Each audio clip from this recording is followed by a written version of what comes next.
بسم الله الرحمن الرحيم ولا تقربوا الزنا إنه كان فاحشة وساء سبيلا. Selanjutnya ikhwatul iman, akramani wa akramakumullah, di antara sarana-sarana yang dapat menjadikan seseorang terhindar dari perbuatan zina ini adalah menghindari media cetak maupun elektronik yang merusak.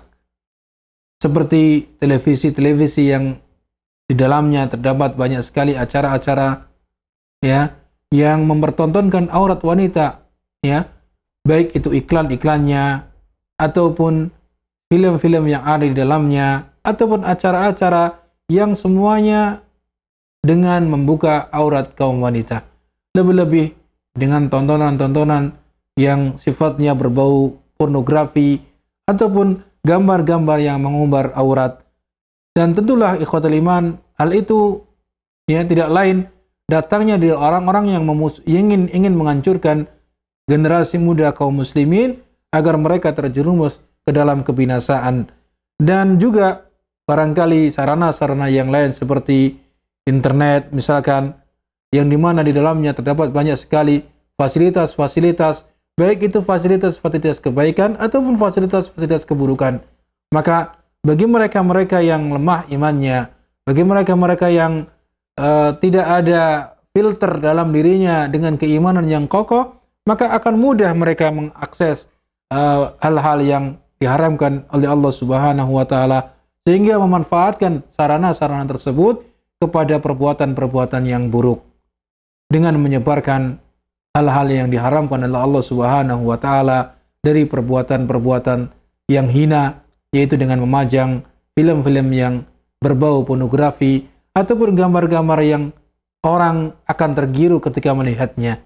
Maka ini ikhwatul iman adalah penyebab yang sangat besar untuk menjerumuskan orang ke dalam perbuatan keji tersebut, sehingga hendaknya kita mawas diri, sehingga kita memperhatikan anak dan saudara-saudara kita agar mereka tidak mudah mengakses hal-hal yang seperti itu yang akan mengakibatkan rusaknya akhlak mereka.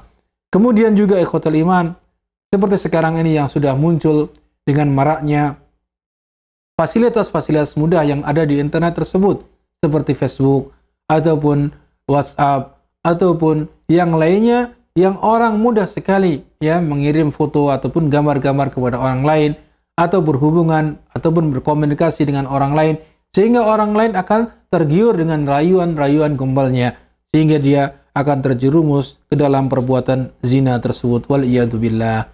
Maka sekali lagi ikhwatul iman, hindari hal-hal yang hindari media-media yang akan menjerumuskan seseorang kepada akhlak yang buruk tersebut. Kemudian ikhwatul iman, azanillah wa iyyakum, seorang ulama rahimahullah menjelaskan semua kejadian bermula dari pandangan. Luapan api bermula dari percikan api.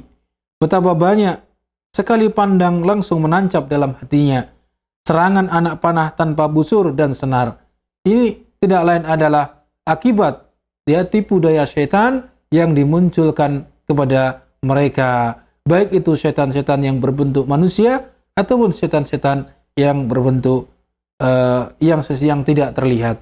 Maka kita diperintahkan oleh Allah Subhanahu wa taala agar berlindung dari mereka.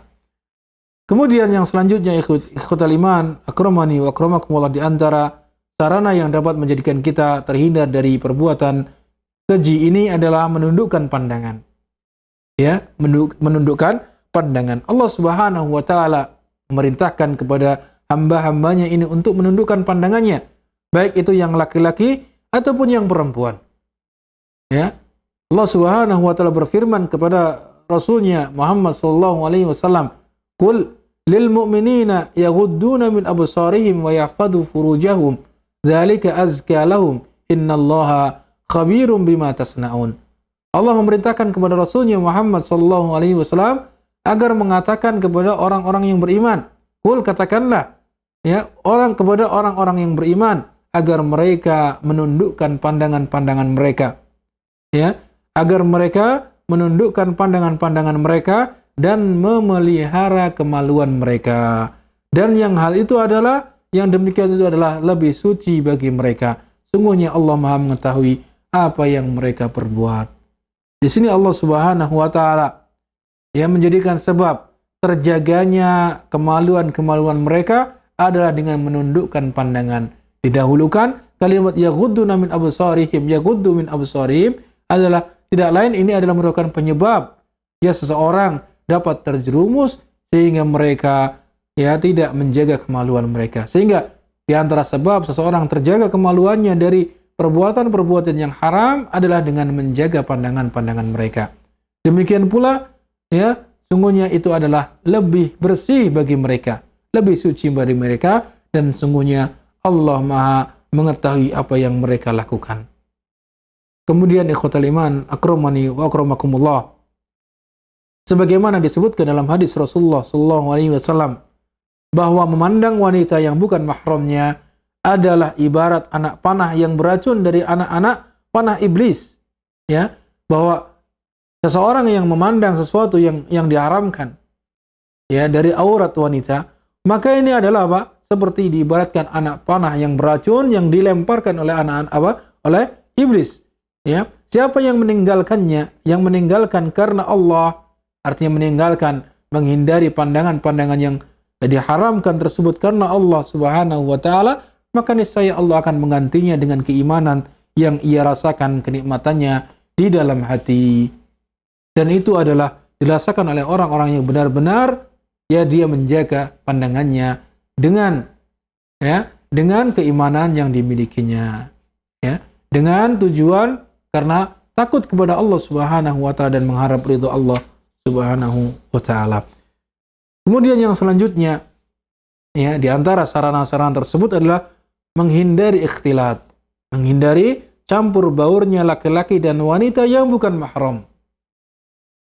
Ya, di mana sekarang ini sudah sangat nampak sekali, baik itu di tempat-tempat umum ataupun di tempat-tempat khusus, di mana mereka sudah tidak peduli lagi memperhatikan apakah mereka ya tercebur ke dalam ikhtilat atau tidak tercebur dalam ikhtilat. Maka ini sekali lagi ikhwatal iman ya adalah sarana-sarana yang menjadikan seseorang terjerumusnya ke dalam perbuatan yang keji ini, wal iyadu billah.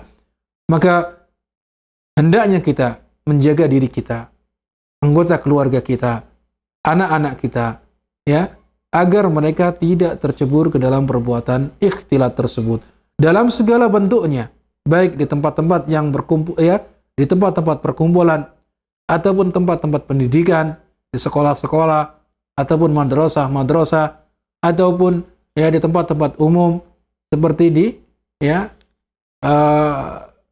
pasar-pasar dan yang selanjutnya yang lainnya, ada di kantor-kantor, tempat-tempat kerja.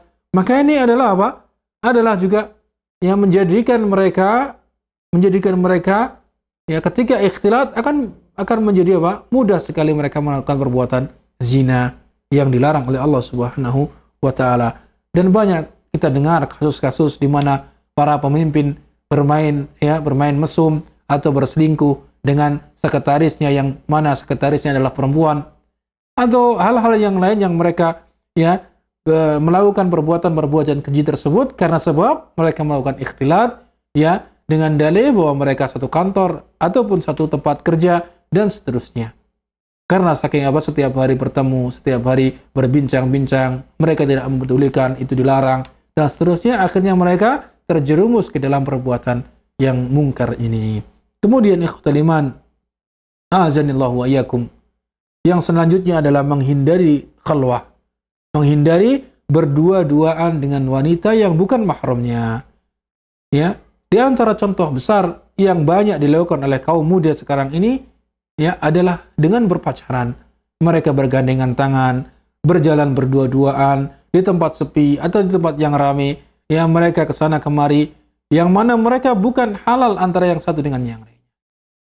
Maka ini sekali lagi ikhwatal iman adalah merupakan ya tipu daya syaitan yang dimasukkan ke dalam hati-hati kaum muda agar mereka terjerumus ke dalam kekejian. Wal iyadu billah.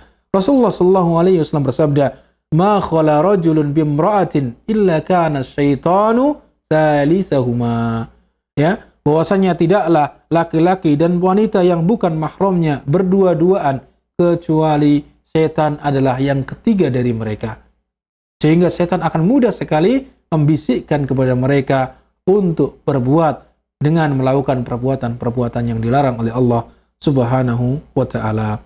Dan contoh lain, ya, wanita yang melakukan safar, misalkan dia dalam keadaan sendirian, tidak ada mahram bersamanya, ya, yang tidak pula ditemani dia oleh teman-temannya, ya. Yang paling utama adalah ketika dia safar hendaknya dia bersama mahram. Ketika seorang wanita tidak bersama mahramnya, maka di sini setan akan mudah sekali mengganggu, menggodanya, ya, atau menggoda laki-laki agar, ya, mengganggunya dan seterusnya. Yang semua itu yang menjadi penyebab terjadinya khulwah yang diharamkan oleh Allah Subhanahu wa taala. Sebagaimana sabda Rasulullah sallallahu alaihi wasallam bersabda, "La yahillu limra'atin tu'minu billahi wal yawmil akhir." Tidak halal bagi seorang wanita yang beriman kepada Allah dan hari akhir an tusafira masirata yaumin wa lailah illa wa ma'aha dzu mahram. Muttafaqun alaih.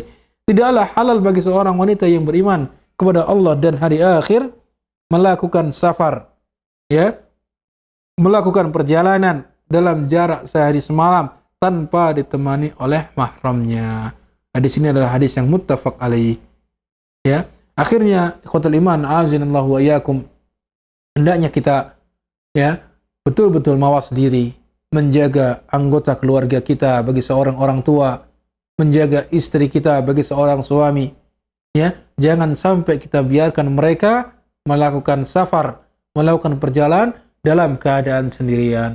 Lebih-lebih dia bekerja di luar kota, bekerja di luar negeri, tidak ada bersamanya mahram sama sekali. Maka ini adalah betul-betul salah satu bentuk, ya, bentuk sesuatu yang melanggar aturan Allah dan Rasulnya, di mana Allah Subhanahu wa taala melalui lisan Rasulnya jelas-jelas mengatakan tidak halal bagi wanita yang beriman kepada Allah dan Rasulnya melakukan perjalanan, ya, di mana perjalanan tersebut adalah ditempuh dengan satu hari satu malam, maka tidak ada yang tidak bersamanya mahram, maka ini adalah suatu yang diharamkan oleh Allah dan Rasulnya. Maka sekali lagi ikhwatul iman, jaga diri kita, keluarga kita dan anggota dan ataupun saudara-saudara kita.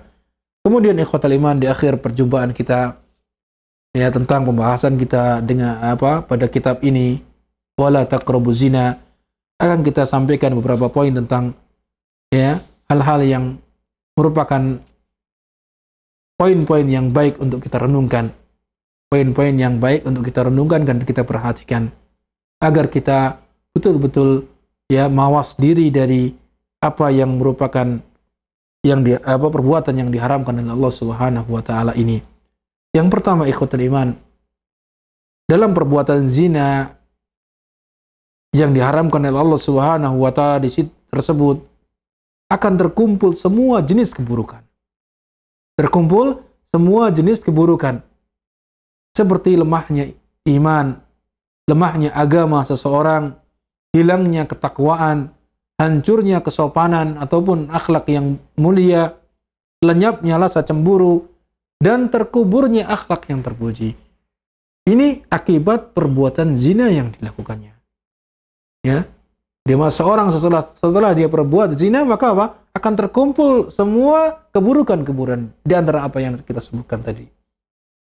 Kemudian yang kedua ikhwatul iman, orang yang, ya, melihat seorang pezina, ya, orang yang melihat seorang yang pezina dengan pandangan yang meragukan, ya, dengan pandangan yang ragu kepadanya.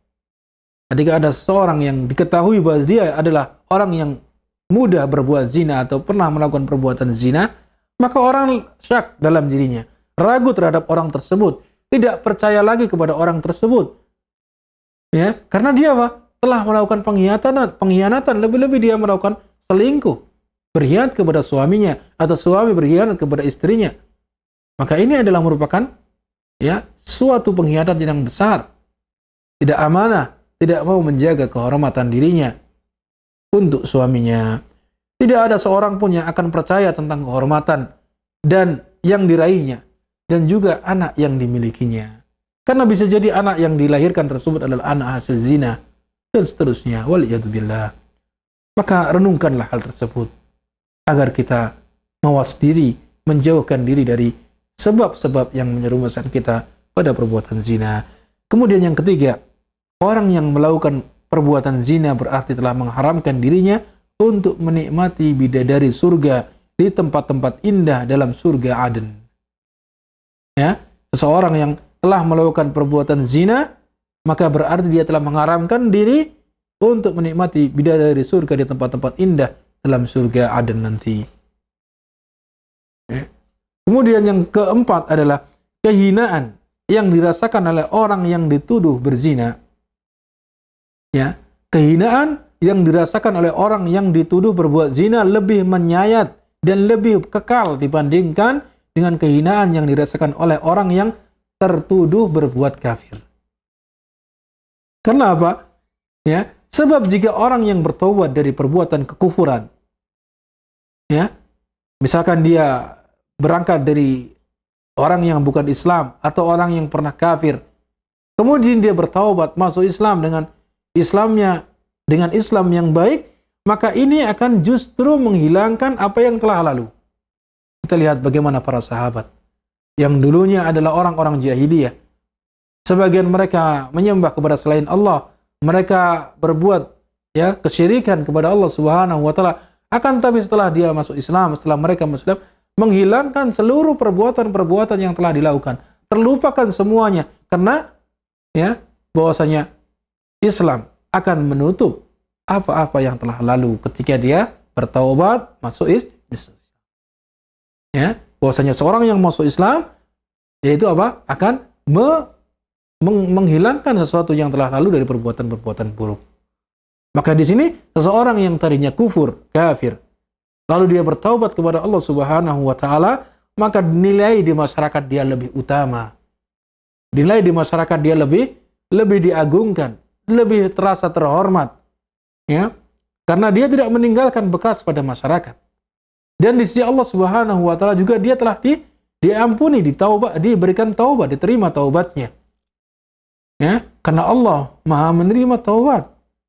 Adapun masyarakat umum, ya, ketika dia melihat seseorang ini betul-betul telah meninggalkan perbuatan kekufuran, maka juga akan menghormatinya. Berbeda dengan orang yang berbuat zina. Nah, kita faham, kita yakini bahwa Allah Subhanahu wa taala telah mengampuni dosanya ketika dia telah bertaubat.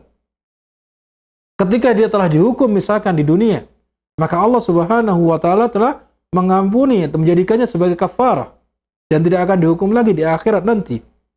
Ketika di dunia telah dihukum had, misalkan dia dicambuk misalkan atau mungkin dia dirajam, maka di sisi Allah Subhanahu wa taala dosanya telah diampuni, ya, dengan ketika dia telah dihukum. Berdasarkan hadis tadi bahwasanya hukuman di dunia adalah sebagai kafarah baginya, akan tetapi di masyarakat, ya, dia masih meninggalkan bekas yang sangat mendalam di dalam hati.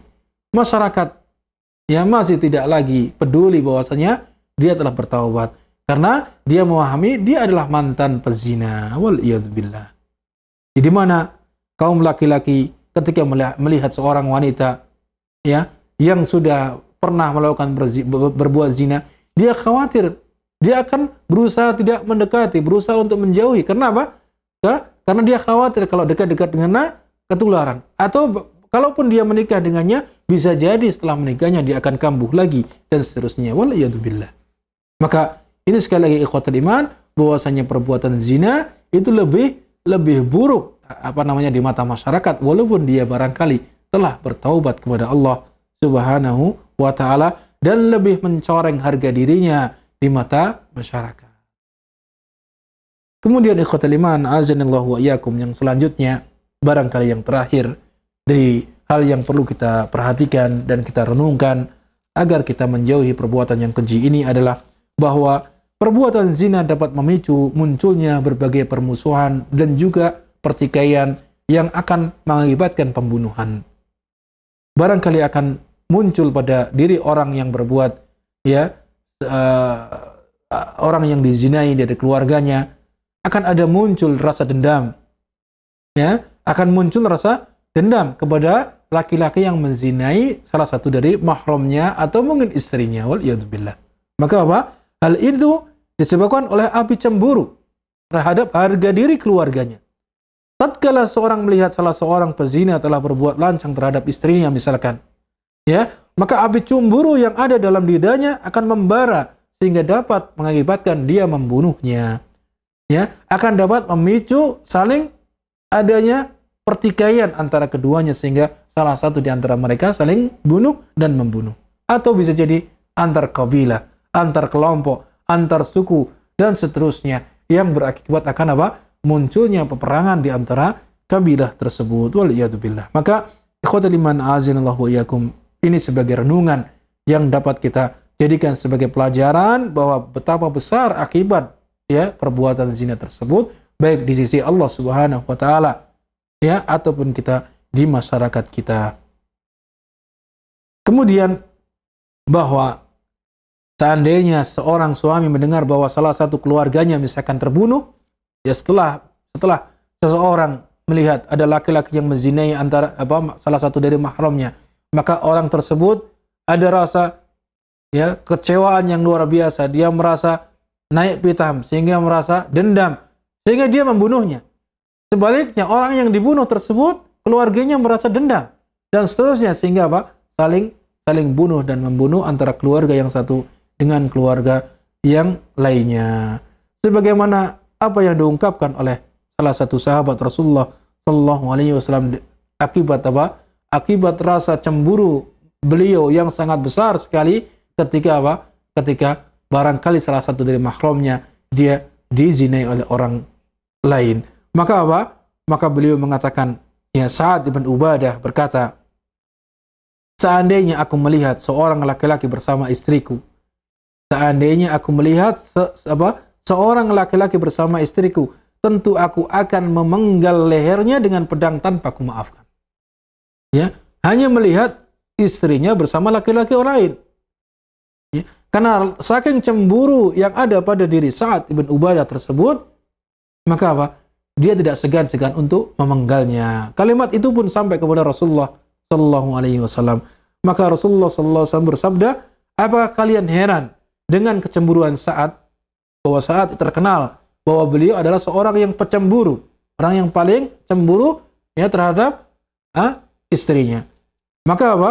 Maka ketika itu Rasulullah sallallahu alaihi wasallam mengatakan, "Apakah kalian heran dengan kecemburuan Sa'ad? Demi Allah, aku lebih cemburu daripada Sa'ad dan Allah lebih cemburu daripada aku."